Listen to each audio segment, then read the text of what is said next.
तो गीता जी अध्याय नंबर 7 के श्लोक नंबर 18 में गीता ज्ञानदाता ये काल कह रहा है कि अर्जुन, ये सभी ज्ञानी आत्माएं हैं तो नेक उद्धार, ये परमात्मा पाने के लिए अपना सर्वस्व न्यौछावर किए हुए हैं, लेकिन ये मेरे वाली घटिया अनुत्तम गति में ही स्थित हैं। अपने आत्माओं, ब्रह्म की साधना को, यानी काल अपनी साधना को अनुत्तम क्यों कहा? अब यहां विचार करो। श्रीमद् भगवत गीता ज्ञानदाता गीता अध्याय नंबर 4 के श्लोक नंबर 5 और 9 में, गीता अध्याय नंबर 2 के श्लोक नंबर 12 में, गीता अध्याय नंबर 10 के श्लोक नंबर 2 में यह स्पष्ट करता है कि अर्जुन, तेरे और मेरे बहुत जन्म हो चुके, तू नहीं जानता, मैं जानता हूं। मेरे जन्म और कर्म अलौकिक है। फिर गीता ज्ञानदाता स्वयं कहता है कि अर्जुन, 8वें अध्याय के 13वें श्लोक में, कि मेरी भक्ति कर। और मेरी भक्ति का जो मंत्र है श्रीमद् भगवद गीता अध्याय नंबर 8 के श्लोक नंबर 5 और 7 में और 13 में, अध्याय 8 के 13 में, ये इसका निष्कर्ष समझो ऐसा है कि गीता ज्ञानदाता कहता कि अर्जुन, तू मेरी भक्ति कर, युद्ध भी कर और मुझे प्राप्त होगा। और मेरे पाने का मंत्र है 8वें अध्याय के 13वें श्लोक में स्पष्ट किया है, ओम इति एकाक्षरम ब्रह्म व्यवहारन मामनुसमरण यह परियाति तजम देहम सयाति परमाम गतिम। मुझ ब्रह्म का केवल एक ओम मंत्र है, नथिंग एल्स। यह एक ओम मंत्र है और अंतिम श्वास तक सिमरण करता हुआ जो शरीर त्याग कर जाता है, उच्चारण करके श्रवण करता हुआ शरीर छोड़ कर जाता है, तो मेरे वाली परम गति को प्राप्त होता है। अब ओम के नाम से जो गति होनी है वो क्या है? क्या मोक्ष होगा? कितना मोक्ष होगा? कि ब्रह्मलोक प्राप्ति होगी। 8वें अध्याय के 16वें श्लोक में गीता जी में लिखा है कि अर्जुन, ब्रह्मलोक पर्यंत सभी प्राणी पुनरावृत्ति में है। पुनरावृत्ति का अर्थ वहां गए हुए प्राणी भी पुनर्जन्म को प्राप्त होते हैं, पूर्ण मोक्ष नहीं होता।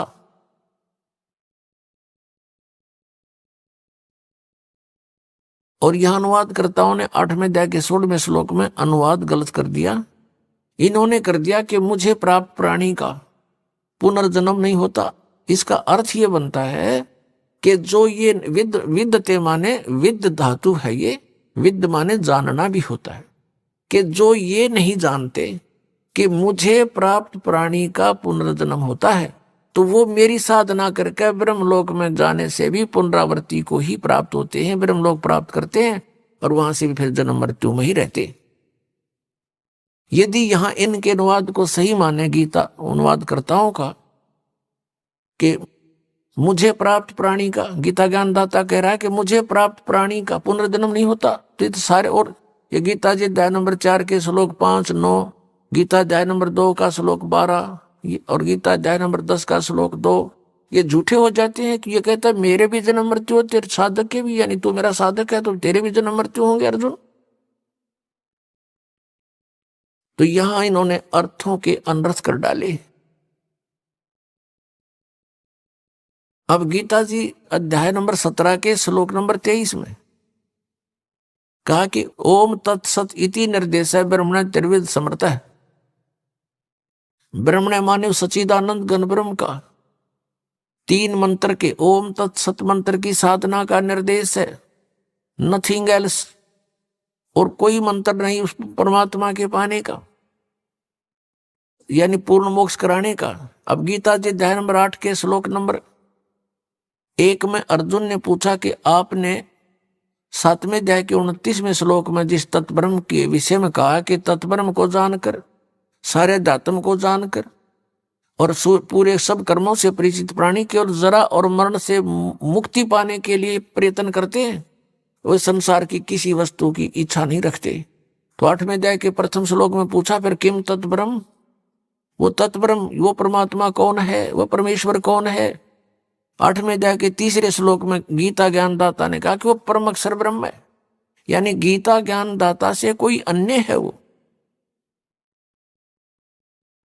और फिर 15वें अध्याय के 1 से लेकर 4वें श्लोक में और 18वें अध्याय के 62वें श्लोक में गीता ज्ञानदाता अपने से अन्य किसी परम अक्षर ब्रह्म यानी सर्वशक्तिमान की शरण में जाने को कह रहा है।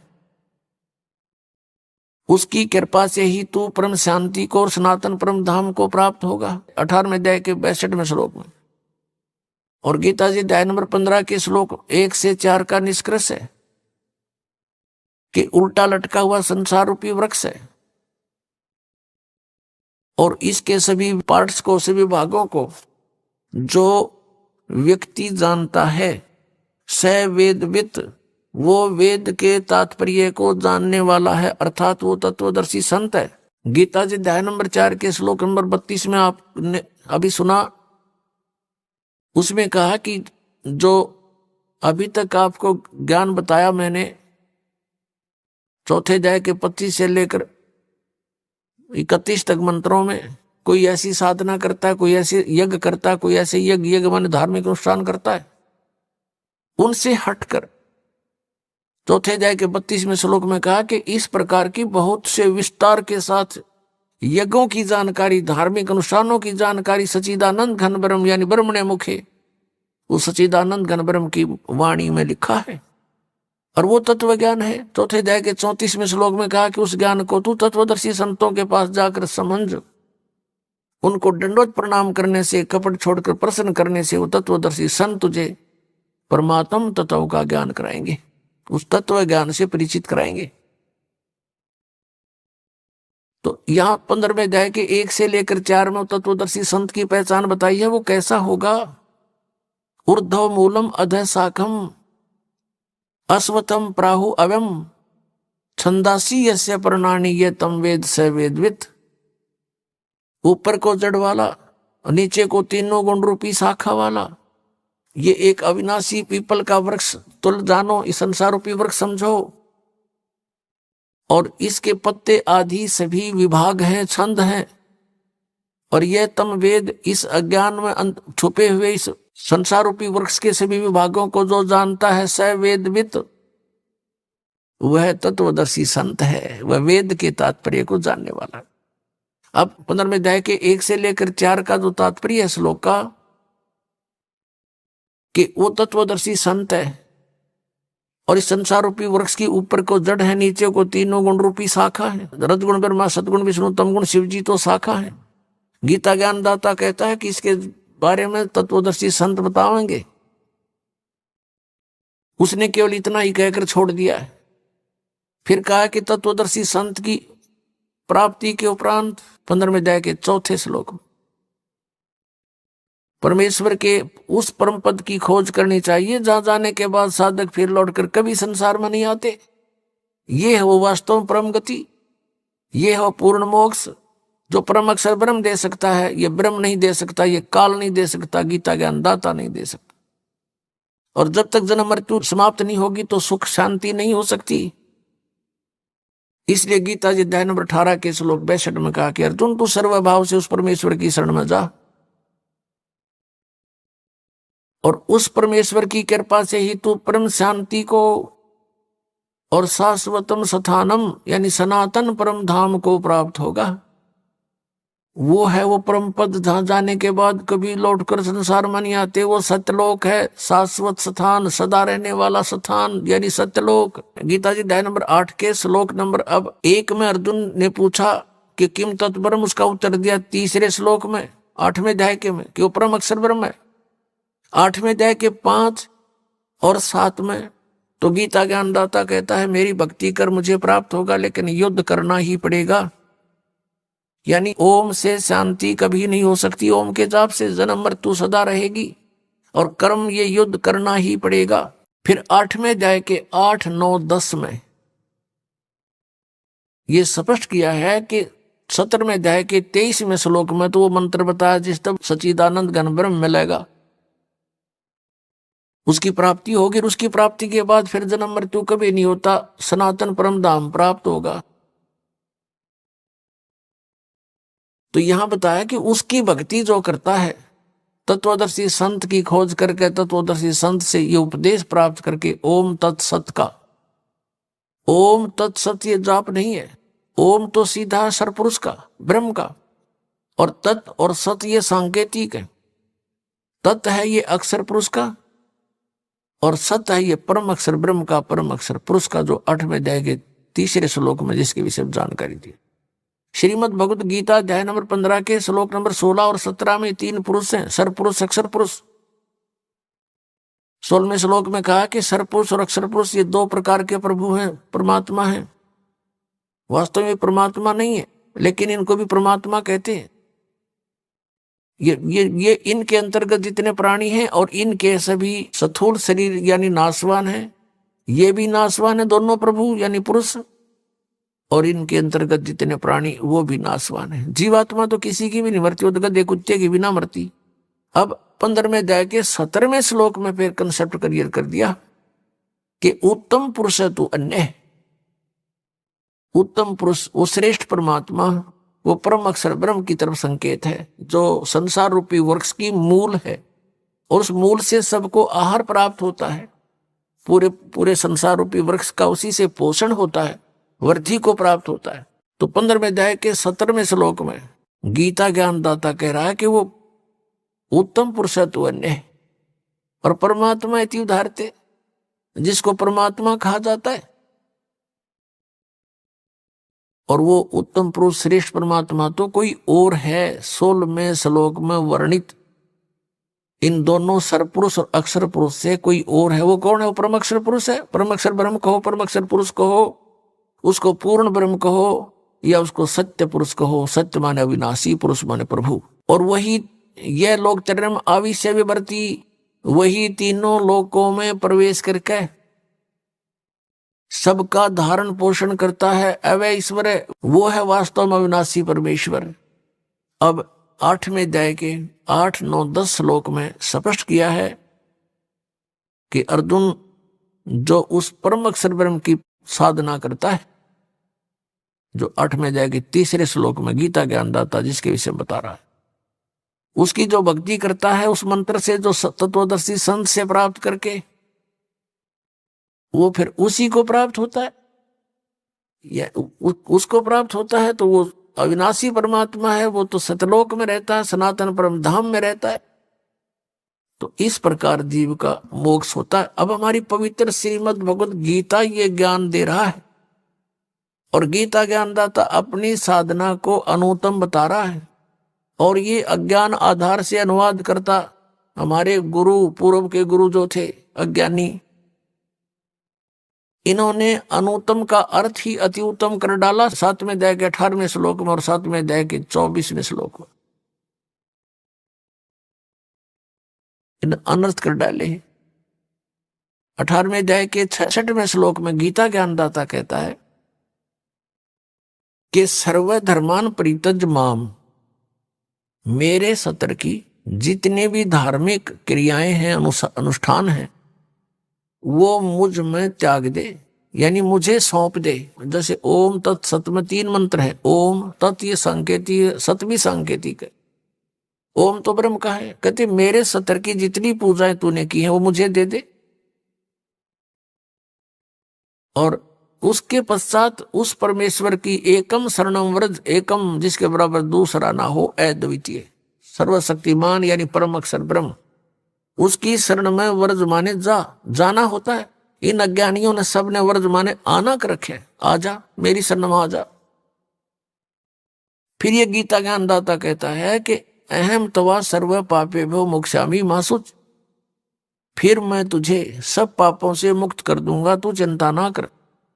हम क्या करते रहे, जैसे तत्व ज्ञान के अभाव से परम संत मिले नहीं, ओम नाम का जाप, और गीता जी अध्याय नंबर 3 के श्लोक नंबर 10 से लेकर 15 में जो अनुष्ठानों की जानकारी दी है, यज्ञों की, वो 500 यज्ञ करते रहे, ओम नाम का जाप करते रहे, और इसके प्रतिफल को हम ब्रह्मलोक प्राप्त करके वहां भोगते रहे।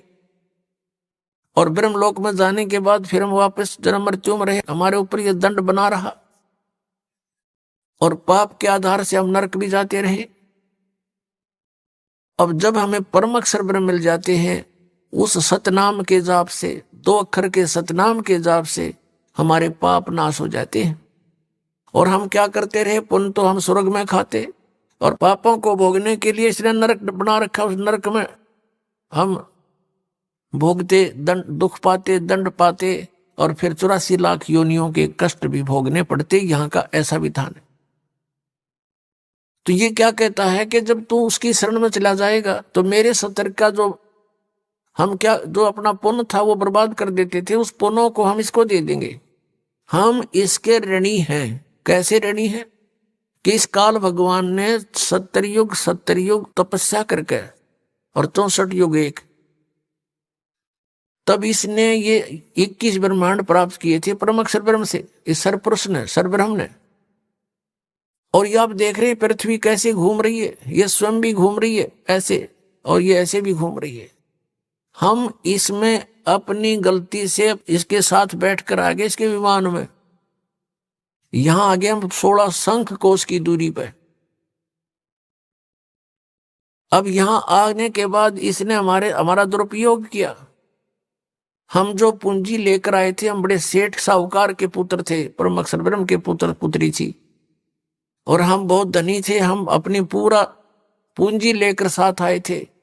उस पूंजी को इसने टैक्स लगाया हमारे ऊपर, ऊपर स्वर्ग रखे, जैसे हमें महास्वर्ग बना रखा ऊपर, उसमें रखे, और वहां के चार्जेस रख दिए, इतने चार्ज होंगे प्रतिदिन के। तो ये उससे अपना काम चला रहा है। अब जैसे इस पृथ्वी पर हम आए, ये पृथ्वी घूम रही है विमान की तरह। तो इसका जो चार्ज इसने रख रखा है वो चार्ज हमसे लेता है। अपने आत्माओं जैसे एक बार ये दास यहां से दिल्ली से पुणे गया था जहाज में, एयरप्लेन में। तो वहां से वहां तक का किराया लगभग 6,000 रुपये था, और उसके अंदर ही सारा चाह पानी खाना सारी व्यवस्था करते हैं। और वो 2.25 घंटे लगे वहां से दिल्ली से लेकर पुणे तक के। 2.25 घंटों के उसने 6,000 रुपये चार्ज किए। और हम बैठे इसके विमान में, किराया कितने दिन तक? तो ये कहता मेरा किराया दे मुझे, जब छोड़ूं तुझे, हम फिर इसका किराया दे देंगे इसको। अब फिर हम इसके जो पूंजी को बर्बाद करते थे वो ना करके इसका जितना चार्ज है इसके 70 की भक्ति का इसको दे देंगे। फिर ये हमें गधे कुत्ते सुअर नहीं बनाएगा या बांध कर नहीं रखेगा। इसलिए 18वें अध्याय के 66वें श्लोक में ये गीता ज्ञानदाता सरपुरुष है, श्री कृष्ण में बोल रहा है। ये ब्रह्म है, ये काल है, 21 ब्रह्मांड का स्वामी है। हम इसके लोक में यहां रह रहे हैं। तो ये कह रहा है कि मेरे 70 की सर्वधर्मान परित्यज माम, 18वें अध्याय के 66वें श्लोक, मेरे 70 के सभी धार्मिक अनुष्ठान पूजाएं मुझे दे दे, मुझे त्याग दे, छोड़ दे, मेरा ऋण मुक्त हो, मुझसे मेरा कर्जा दे। फिर एकम शरणम व्रज, फिर उस सर्वशक्तिमान परमात्मा की शरण में व्रज माने जाओ, परम अक्षर ब्रह्म की शरण में जाओ। और इन अज्ञानियों ने सबने अनुवाद कर रखा आओ, यानी गो माने जाना होता है, अंग्रेजी का वर्ड है। और कोई गो माने आना लिखता है, कितना विद्वान होगा वो, अंडरस्टूड है। और इन अज्ञानियों ने ऐसा कर रखा, आज तक हम आंखें बंद करके इनको महाविद्वान मानकर इनकी सब अज्ञान और ज्ञान को हम स्वीकार करते रहे, सत्य मानते रहे। इन्होंने हमें डबो डाला। अब श्रीमद् भगवत गीता में श्री कृष्ण जी का कोई रोल नहीं, ये पूरा रोल काल का है। काल ये सरपुरुष है, किस ब्रह्मांड का स्वामी है। और यहां सांप लगा हुआ 1 लाख मानव शरीरधारी प्राणियों का निताहार करने का, जिस कारण से इसने हमें अज्ञानी बना करके यहां बाई फोर्स रोका हुआ है, बलपूर्वक रोक रखा है। सब कार्य बलपूर्वक करवाता है। हमारे अंदर ऐसे मैट्री, ऐसा इसने फीड कर दिए गुण है कि हम ये प्राणी विवश होकर के उनके वश कार्य करता है। जैसे कोई शराब भांग पी लेता है फिर उस जीव के बस का नहीं रहता, वो कैसी गतिविधि करे। तो ऐसे हमारे साथ इसने कर रखे। बच्चे उत्पन्न कराता है, खाता है। आप जैसे कसाई बकरियों को इकट्ठा छोड़ देता है, वो संतान उत्पत्ति करते हैं अपनी वासना के वश होकर के, और उन बच्चों में उनकी खूब ममता भी होती है, और कसाई खाता है और वो उनको अपने बच्चे मानते रहते हैं। यही सती चीज परमात्मा कबीर जी ने बताई कि तुम यहाँ कसाई के लोक में रह रहे हो, इस काल के लोक में रह रहे हो, और यहाँ तुम्हारी जन्म मृत्यु कभी समाप्त नहीं हो सकती, और ये दुख तुम्हें सदा बने रहेंगे। चाहे स्वर्ग में जाओ, चाहे महास्वर्ग में जाओ, इसके में वहां पूरा होते ही समय वापस फिर यहां लौट कर आना पड़ेगा। तो प्रसंग चल रहा है कि हम यहां उसी पर आते हैं कि 7वें अध्याय के 18वें श्लोक में गीता ज्ञानदाता ने अपनी गति को भी अनुत्तम कहा है, अश्रेष्ठ कहा है, क्योंकि जन्म मृत्यु मिटे नहीं, पूर्ण मोक्ष हो नहीं सकता, सनातन परम धाम प्राप्त नहीं हो सकता, और सनातन परम धाम प्राप्त हुए बिना शांति नहीं हो सकती। तो वो गति फिर व्यर्थ है, यूजलेस है, अनुत्तम है, घटिया है। इसका उदाहरण देते हैं। क्या बताते हैं? परमात्मा कबीर देव जी ने अपना तत्व ज्ञान अर्थात सच्चिदानंद घन ब्रह्म की वाणी स्वयं आकर के बोली है, और वही ज्ञान आदरणीय गरीबदास साहिब जी में फीड करके उनके मुख कमल से बाहर निकलवाया है। उसमें क्या बताया है?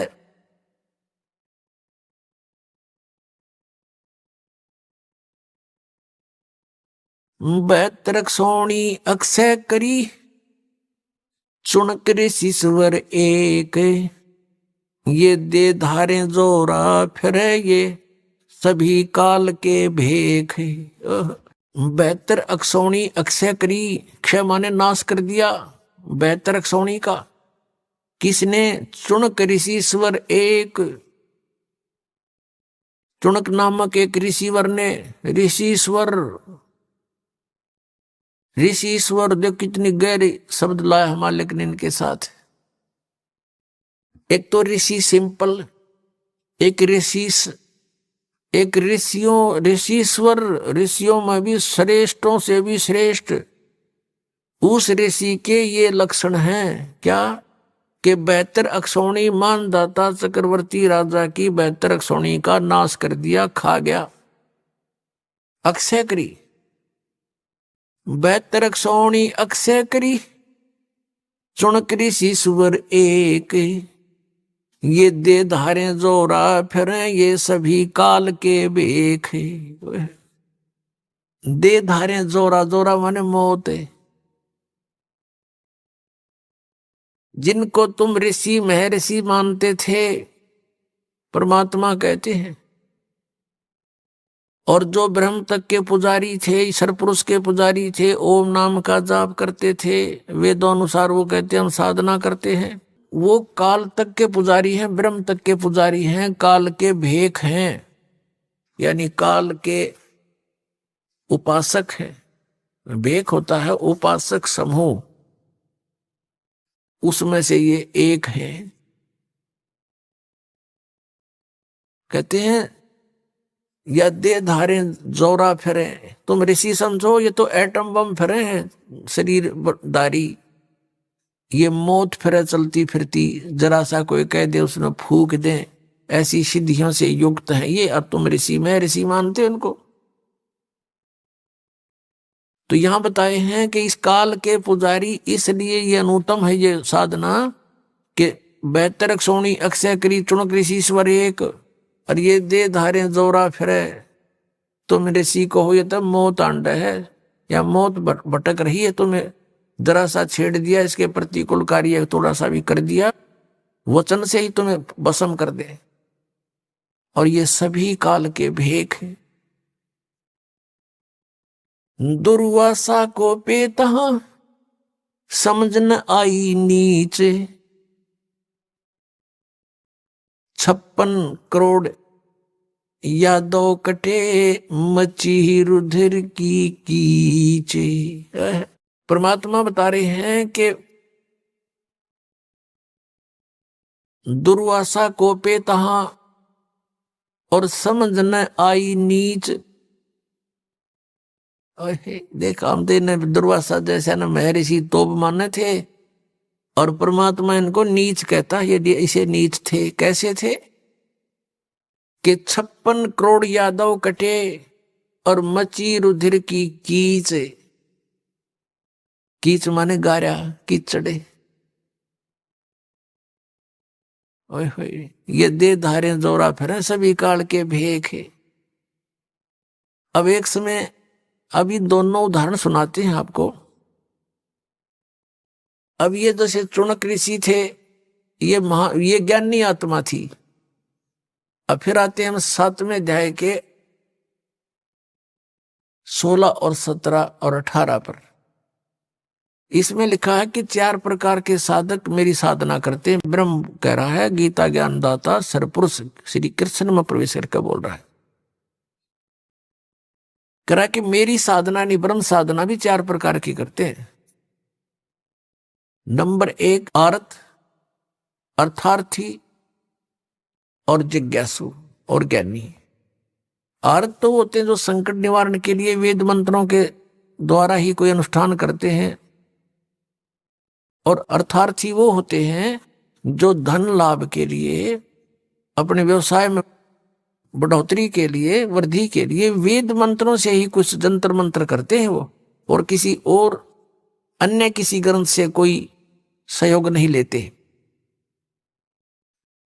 और तीसरे जिज्ञासु, जैसे परमात्मा की चाहने वाली आत्माएं घर से बाहर निकली, भद्र पुरुष और संतों को मिले, ऋषि महर्षियों से मिले,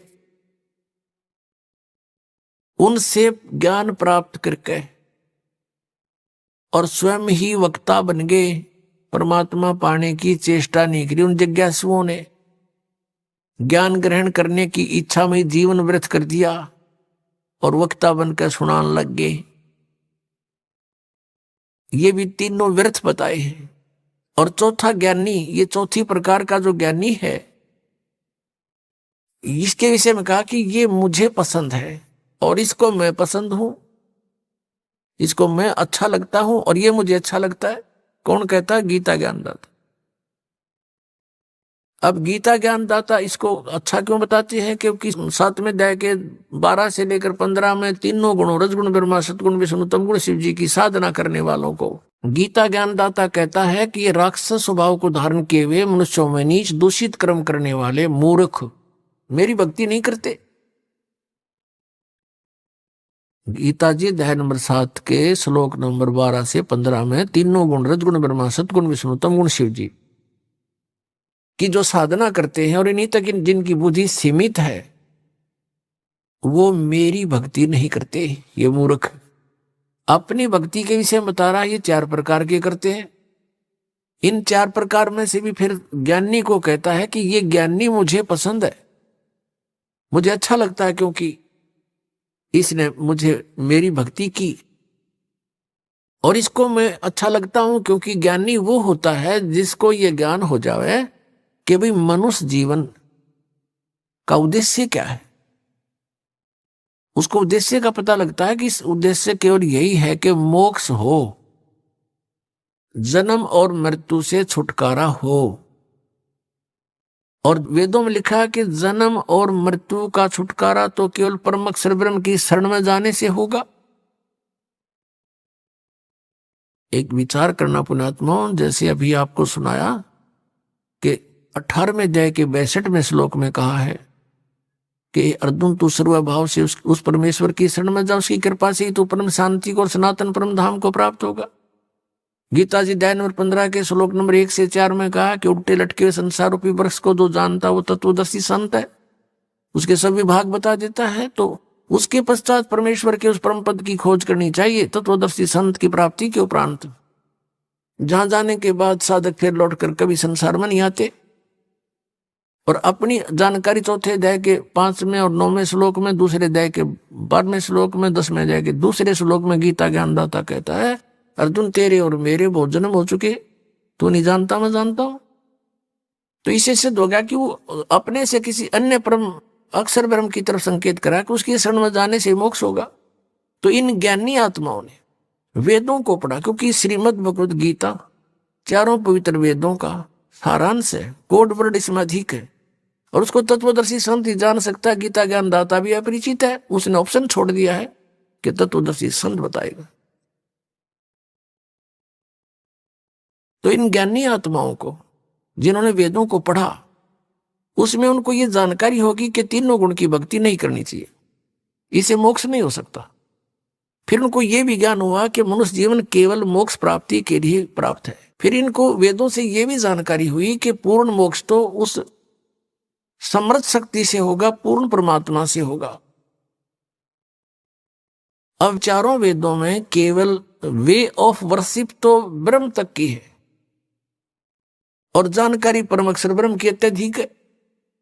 अब इनको तत्वदर्शी संत नहीं मिला, ऋषियों को, ज्ञानियों को। उन्होंने स्वयं निष्कर्ष निकाला श्री ब्रह्मा जी से डिस्कस करके, क्योंकि श्री ब्रह्मा जी को चारों वेद प्राप्त हुए थे सागर मंथन में, और ब्रह्मा जी ने वेदों को पढ़ा जैसा उसने समझा, क्योंकि इनकी बुद्धि ब्रह्म के हाथ में है, काल के हाथ में है। और ब्रह्मा जी का जब जन्म हुआ और उसको जब वो युवा हुआ तब तक वो बेहोश था, अचेत था। फिर कमल के फूल पर इसको रख दिया गया, वहां इसको सचेत किया गया। तो इसने देखा मैं कहां से आ गया, मेरा क्या उद्देश्य है। तो इस काल भगवान ने आकाशवाणी करी कि तप करो, तप करो। ब्रह्मा जी ने 1000 वर्ष तक तप किया। जब इसमें सिद्धि आ गई, उच्चारज हो गया, तब इसने आकाशवाणी करी कि अब सृष्टि करो। तो वो जो आकाशवाणी थी वह थी तो ब्रह्म की, इस काल की, सरपुरुष की। और ब्रह्मा ने सोच लिया ये परमात्मा की आकाशवाणी है, तप करना। ये तो इसको वेद प्राप्त होने से पहले आकाशवाणी हो चुकी थी। फिर जब ये तीनों भाई इकट्ठे किए हुए, इनको आदेश दिया दुर्गा ने कि जाओ तुम सागर मंथन करो। तो दुर्गा जी के आदेश से तीनों ने, रजगुण ब्रह्मा सतगुण विष्णु तम गुण शिव जी ने सागर मंथन किया। प्रथम बार ये 4 वेद निकले, चारों वेद ब्रह्मा को प्राप्त हुए। फिर ब्रह्मा जी ने पढ़ा, तो ब्रह्मा जी ने वेदों में, जैसे यजुर्वेद अध्याय नंबर 40 के मंत्र नंबर 15 में स्पष्ट किया है कि वायु अनिलम अमृतम अथिदम भस्मांतम शरीरम ओम कर्तु समर किल्वे समर और कर्तुम समर। ओम नाम का जाप काम करते करते सिमरण करो, विशेष कसक के साथ यानी श्रद्धा के साथ सिमरण करो, किलबलाहट के साथ, ररंकार धुन से। यानी एक ऐसी ररंकार धुन, ये नहीं ये नाम देते हैं 5 नाम, उनमें नहीं। ररंकार का अर्थ है जैसे मरता हुआ आदमी अपनी जीवन याचना करता है, ऐसे ऐसे इस मंत्र में श्रद्धा रखे जो भी जाप करे। तो कहते हैं फिर और काम करते करते सिमरण करो, ओम नाम का जाप करो। ऋषियों ने ये जान लिया कि ओम इज द मंत्र ऑफ कंप्लीट गॉड। इन्होंने जैसे यजुर्वेद अध्याय नंबर 40 के श्लोक नंबर 15 में तो ब्रह्म अपने विषय में बता रहा है कि मुझ ब्रह्म का ये एक ओम मंत्र है। और 17वें श्लोक में यजुर्वेद के 40वें अध्याय के अंतिम श्लोक, अंतिम अध्याय इस यजुर्वेद का, उसमें स्पष्ट कर दिया है। गीता ज्ञानदाता कहता है कि वो पूर्ण परमात्मा तो प्रोक्ष है, वो तो गुप्त है, वो तो ऊपर सतलोक में रहता, तेजों में लोक में रहता है। और मैं ब्रह्म हूं, मेरा ओम मंत्र है। मैं ब्रह्म खम माने अंतरिक्ष में रहता हूं, यानी ब्रह्मलोक में रहता हूं। मेरी साधना करेगा तो मुझे प्राप्त होगा। तो यह कंसेप्ट क्लियर कर दिया कि वो तो प्रोक्ष है। और फिर उस प्रोक्ष परमात्मा को, गुप्त परमात्मा को, जैसे संसार रूपी वृक्ष की जड़ें जमीन में गुप्त रहती हैं, वो प्रोक्ष है और वहीं से सब कुछ हो रहा है।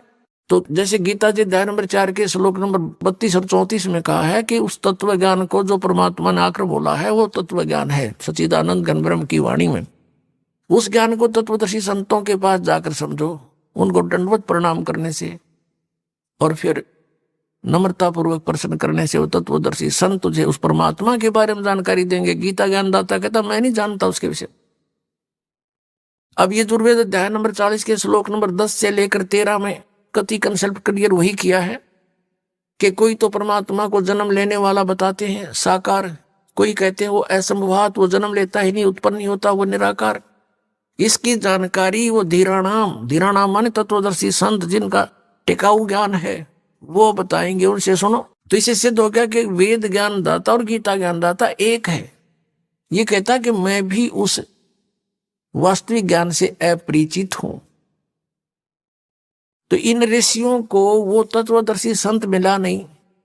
यजुर्वेद अध्याय नंबर 40 के मंत्र 15 से ले लिया कि ओम नाम उस पूर्ण परमात्मा का है, और उधर से ब्रह्मा के लोक वेद से काल के द्वारा दिए गए ज्ञान से ये हठ योग आकाशवाणी की थी, तप करो तप करो। और फिर कहा था अब चलो सृष्टि करो। सूक्ष्म वेद में परमात्मा ने कहा था ब्रह्मा जी को, काल ने क्या बोला, तपो तपो कर वाक्य सुनाया, लोक रचो बल मेरी माया। एक तपो तपो कर आवाज कर दी इसने, काल ने, और कहा इब तो जब तप कर दिया, जब कहा लोक रचो बल मेरी माया, कहती है सब मेरा जाल है, अब लोक रचो, अब सृष्टि रचो, तुम जाओ, वो चार्ज होगी बैटरी, अब अपनी बर्बाद करो। तो यहां इन ऋषियों ने कुछ अज्ञान कुछ ज्ञान, जैसे ब्रह्मा जी से प्राप्त ज्ञान से हठ योग शुरू करा। ब्रह्मा जी ने बताया कि मुझे परमात्मा की आकाशवाणी, मैंने 1000 वर्ष तप किया, फिर आकाशवाणी हुई कि सृष्टि करो। तो ये भी उन्होंने परम अक्षर ब्रह्म की वाणी मान ली, या थी काल की आकाशवाणी, और उधर से ओम नाम वहां से ले लिया। गीता जी में लिखा कि अर्जुन, यदि तू हट करके बैठ गया एक स्थान पे, तो तेरा निर्वाह कैसे चलेगा। तो कहने का भाव यह है कि हठ योग नहीं करना, किसी भी शास्त्र में नहीं लिखा है। अब आपने सुन लिया, यजुर्वेद अध्याय नंबर 40 के मंत्र नंबर 15 में स्पष्ट किया है कि ओम करतु समर, केलवे समर और करतुम समर। ओम नाम का जाप काम करते करते सिमरन करो, विशेष कसक के साथ सिमरन करो, अपना मनुष्य जीवन का मूल कर्तव्य जानकर सिमरन करो। हठ योग एक स्थान पर बैठकर करने को नहीं कहा। ऐसा नहीं है कि जैसे आप बैठे हो तो बैठ के भी कर लो, समय काम नहीं है, कोई दिक्कत नहीं, लेट कर कर लो, चलते कर लो। जैसे सूक्ष्म वेद में कहा कि नाम उठत नाम बैठत, नाम सोवत जागवे, नाम खाते नाम पीते, नाम से ती लागवे। तो इस प्रकार ये साधना तो इस तरीके की है, ये वेदों अनुसार यानी सदग्रंथों में तो ये सहज साधना है, सहज साधना, सिंपल वर्शिप। और इन्होंने अपने हठ योग ज्ञान से इसको इतना कठिन बना दिया। कोई तप करता खड़ा होकर, कोई उल्टे पैर करके, ऊपर न पैर नीचे को सिर करके, कोई व्रत रख के, कोई पहाड़ों पर जाता भगवान को खोजने के लिए, और कोई कुछ अन्य मंत्र करता है, जैसे हरे कृष्ण कृष्ण कृष्ण हरे हरे राधे राधे श्याम मिला दे। ये गीता जी में है कहीं? तो गीता जी में जो लिखा है वो साधना है भक्ति की। उससे छोड़कर जो साधना या मंत्र हम करते हैं वो शास्त्र विधि को त्याग कर मनमाना आचरण है, वो यूजलेस है। गीता जी अध्याय नंबर 16 के श्लोक 23 में कहा कि अर्जुन, जो शास्त्र विधि को त्याग कर मनमाना आचरण करते हैं, न तो उनकी गति हो सकती, न उनको सुख हो, न कोई सिद्धि प्राप्त हो सकती, यानी यूजलेस। तो गीता जी में जो वर्णित विधि है उसके पाने का जो मंत्र है, और फिर शेष संकेत दे रखा है कि उस तत्वदर्शी संत को पूछो, पता करो, तो वो है साधना करने की। उसके अतिरिक्त हम कोई भी जाप करते हैं, गीता जी में केवल एक ओम मंत्र है, नथिंग एल्स। अब इस काल ने एक समस्या और पैदा कर रखी है कि गीता जी में 2 प्रकार का ज्ञान है। एक तो वेदों वाला ज्ञान है, और एक इस काल ने अपना मत भी इसमें थोप रखा है। स्थान स्थान पर कहता है ये मेरा मत है, ये मेरा मत है। जहां इसने ये नहीं कहा मेरा मत है, वो वेद ज्ञान है।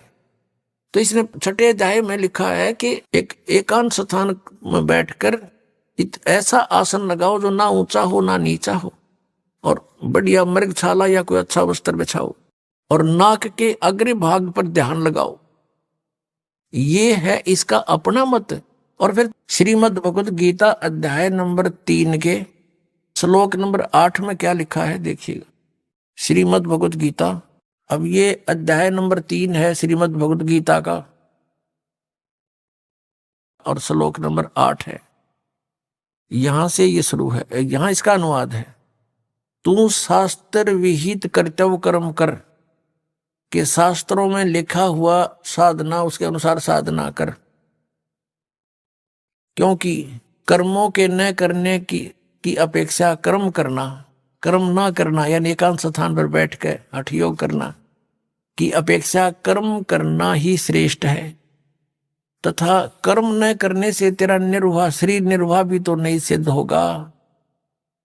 तेरा गुजारा कैसे होगा यदि तू एक स्थान पर बैठ गया। अपनात्मा, अभी आपने जो तीसरे अध्याय का 8वां श्लोक देखा श्रीमद् भगवद गीता का, ये है वेद ज्ञान, क्योंकि ये यजुर्वेद अध्याय नंबर 40 के मंत्र नंबर 15 से स्पष्ट मेल खाता है। अब छठे अध्याय के 11वें श्लोक में ये गीता ज्ञानदाता अपना मत प्रोड्यूस कर रहा है। यहां ये कहता है कि एकांत स्थान खोज के और उसके ऊपर वो घना ऊंचा भी ना हो, एक आसन लगाओ, मृग छाल बिछाओ और नाक के आगे देखते रहो, बस ये साधना बता रहा। ये इसका अपना मत है, ये हमने नहीं मानना, क्योंकि जो वेद ज्ञान है वो सत्य है और वेद ज्ञान जो है गॉड गिवन है, प्रभु दत्त है। कबीर परमात्मा ने इस काल के अंतःकरण में फीड कर दिया था इसके कंप्यूटर में और फिर वहां से निर्धारित समय भर दिया था। उसके बाद अपने आप, जैसे 9 महीने के बाद बच्चा अपने आप बाहर आता है, कोई वश नहीं चलता किसी का, ऐसे ही 5 वेद बाहर आ गए, इसके श्वासों के द्वारा बाहर आ गए। उसके बाद इसने पढ़ा, इसने देखा कि इसमें तो तेरी सारी पोल खुलेगी, सूक्ष्म वेद भी उसके अंदर था, उसको नष्ट कर दिया। ये 4 वेद रख लिए जिसमें पूर्ण परमात्मा की जानकारी तो है, लेकिन वे ऑफ वर्शिप, पूजा की विधि केवल ब्रह्म तक की है, वो रख लिए। तो वो ज्ञान तो सही है, उसके अतिरिक्त फिर उससे भी हटकर इसने अपना मत कुछ प्रोड्यूस किया है इसमें, तो वो नहीं मानना हमने, क्योंकि वेद ज्ञान गॉड गिवन है। गॉड गिवन ज्ञान है, वो परमात्मा का आदेश है। हम किसी अधिकारी का आदेश पालन करके और कानून भंग करेंगे तो हम दोषी हो जाएंगे, हमने ये भी ध्यान रखना। ये देखिएगा, इसकी सारी क्रिया यहाँ से 10 में से शुरू होती है कि मन और इंद्रियों सहित शरीर को वश में रखने वाले आशा रहित, संग्रह रहित योगी अकेला ही एकांत स्थान में स्थिर होकर आत्मा को निरंतर परमात्मा में लगावे, परमात्मा में, अपने में नहीं। आगे फिर देखो, अब 11वां हमने पढ़ लिया कि शुद्ध भूमि पर एकांत स्थान तो ऊपर पढ़ दिया। कर्म से ये पहले डाब बिछी हो, फिर मृगशाला हो, फिर वस्त्र बिछे हो, ऐसा आसन लावे, ना घना ऊंचा हो ना ज्यादा नीचा हो। इस प्रकार अपने आसन को स्थिर कर स्थापन करे। फिर 12वें में कहा है कि उस आसन पर बैठकर चित्त और इंद्रियों को, क्रियाओं को वश में रखते हुए मन को एकाग्र करके अंतःकरण की शुद्धि के लिए योग का अभ्यास करे। अब 13वें में, छठे अध्याय का 13वां पढ़ रहे हैं। काया, सिर और गले को सम्मान एवं अचल करके, धारण करके और स्थिर होकर अपनी यानी एक स्थान पर डट कर बैठे। अपनी नासिका के अग्रभाग पर दृष्टि जमाकर अन्य दिशाओं को न देखता हुआ। अब ये हम देख रहे हैं 14वां। ब्रह्मचारी के व्रत में स्थित, भय रहित, भली भांति अंतःकरण वाला, सावधान होकर योगी मन को रोक के मुझ में चित वाला, मेरे में प्राण होकर स्थित होए। अब यहाँ फिर ये इसका मत चल रहा है, ये वश में किए हुए मन वाला योगी इस प्रकार आत्मा को निरंतर मुझ परमेश्वर के रूप में लगाता हुआ मुझ में रहने वाली, मुझ में रहने वाली यानी मेरे तक ही सीमित ब्रह्मलोक में जाने वाली परमानंद की परिकाष्ठा रूप शांतिम को अधिगच्छन्ति प्राप्त होता है। अब निर्वाण परमाम यानी मृत्यु के बाद, निर्वाण माने गमन भी होता है यानी मृत्यु भी होती है, और निर्वाण माने मोक्ष भी होता है।